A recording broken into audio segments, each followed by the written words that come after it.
नमस्कार, आपण देखुछंती ओडिया आद्य टीवी।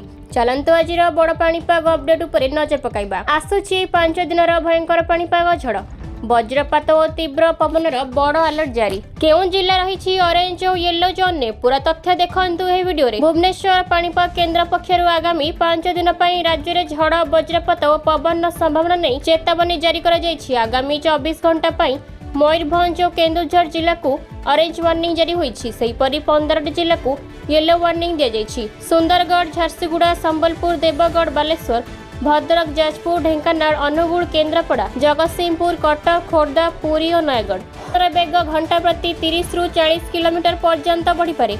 वज्रपात और भारी वर्षार संभावना मध्य रही। 25 ରୁ 29 तारीख पर्यंत भिन्न भिन्न दिन में अनेक जिला को ऑरेंज और येलो अलर्ट जारी करा जायछि। झड़, वज्रपात और पवन संभावना नहीं आगामी 5 दिन राज्यर केतेक जिला को चेतावनी। आगामी 24 घंटा पई 2 जिला को ऑरेंज वार्निंग, 15 जिला को येलो वार्निंग जारी। झड़, वज्रपात और पवन संभावना नहीं आगामी 5 दिन अर्थात 24 तारीख सकाळ ठारू 29 तारीख सुधा राज्यर केतेक जिला को चेतावनी जारी करिछि पाणीपाग विभाग। झड़, वज्रपात और पवन संभावना नहीं आगामी 24 घंटा पई 2 जिला मयूरभंज, केन्दुझर को ऑरेंज वार्निंग जारी होइतबा बेले 15 जिला को येलो वार्निंग जारी।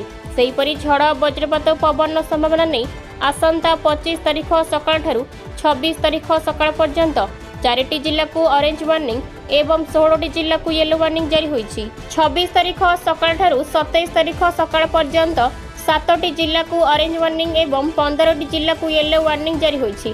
27 तारीख सकाळ ठारू 28 तारीख सकाळ पर्यंत 2 जिला को ऑरेंज वार्निंग एवं 15 जिला को येलो वार्निंग जारी करा जायछि। विज्ञान केन्द्र पक्षरु शुक्रवार जारी होइतिबा ट्वीट्रु ए सूचना मिली। परि ताजा और गुरुत्वपूर्ण ओडिशा न्यूज पई आम चैनल ओडिया आद्य टीवी को सब्सक्राइब करंतु एवं बेल आइकन को दबाई दियंतु।